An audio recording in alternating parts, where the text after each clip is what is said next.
marami din dyan makatayo dito sa harap. Kinakabahan ako pero this is it na talaga. Nandito na ako eh. Before I start, nais ko pong magpakilala. My name is Mariam Pinagawa, 29 years old, Tugong Mindanao. So medyo tigas ko yung pagmigkas ko ng Tagalog, pasensya na po. So, before na-involve ako sa AIM Global, isa po akong OFW sa Hong Kong. Domestic helper po ako for 4 years. So, doon ko po siya nakilala at doon ko rin po nag-start ng network ko. Unang-una, mahirap kasi bilang isang OFW, 16 hours kaming nakatayo, 16 hours kaming nagtatrabaho. Sa mga OFW, I'm sure nakakarinig kayo. Minsan pa nga, may bantay pa kami. Ang pinakamahirap doon, sa isang linggo, isang beses lang kami maka-off. Minsan pa nga, wala eh. Kaya ang hirap talagang gawin ang business. Kasi ang business natin is mag-recruit. So sabi ng upline ko, Mer, alam ko makakaya natin to. So, thank you sa lahat ng nagturo sa amin kung paano gawin ang business through online. Doon ko ginawa yung business, doon namin nag-start, doon lumaki ang grupo ko.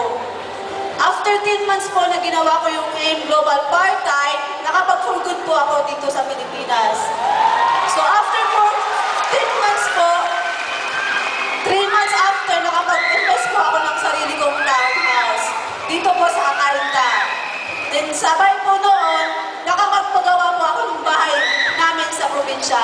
Yung matatawag na bahay, hindi gogo. Kasi alam niyo naman po yung mga bahay sa probinsya. Sabi nga ng mama ko, Nak, I love you. Ganun pala yun. Kasi sa buong place natin, tayo lang ang may pinakamagandang bahay. Dahil po yan sa AIM Global. Grabe guys. At ang pinakamasarap doon, kasi since international yung network namin, yung mga domestic helper po din, OFW na nasa sa ibang bansa, pinapadala sa amin yung pamilya nila. Nagtitiwala sila sa akin. Minsan na, nagpipayin ako, minsan naghumahawa ko ng pera, 200,000, 300,000, nakakatakot kasi wala pa po akong sasakit ng time na yun. So last month, nailabas ko po yung first car ko, yung dream car ko, brand new, Montero Sport 2014 model po siya. Grabe! The best part po nito, ano po siya, wala po sa mga downline ko, 2 sa Hong Kong, isa sa Dubai, isa sa Lebanon. And Kuwait, ano pa yung isa, nakapag-for good na din po sila. Dati mga domestic helper din po sila. Guys, challenge po ito sa inyo. Kung ikaw ngayon, out po dyan, sobrang 8 hours ka lang nagtatrabaho, nagawa namin 16 hours, nasa ibang bansa pa kami. May bantay pa.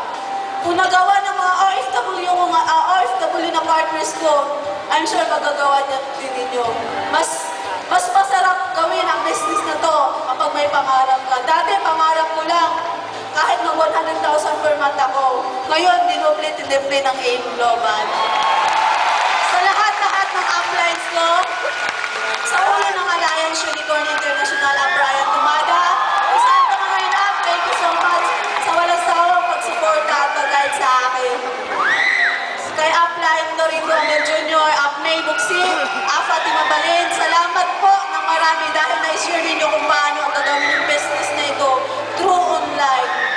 Sa direct upline ko, Maylin Dasilaw, thumbs up dahil pinakilala mo sa akin. Kung hindi mo pinakilala sa akin, I'm sure wala ko dito sa harap ko ngayon.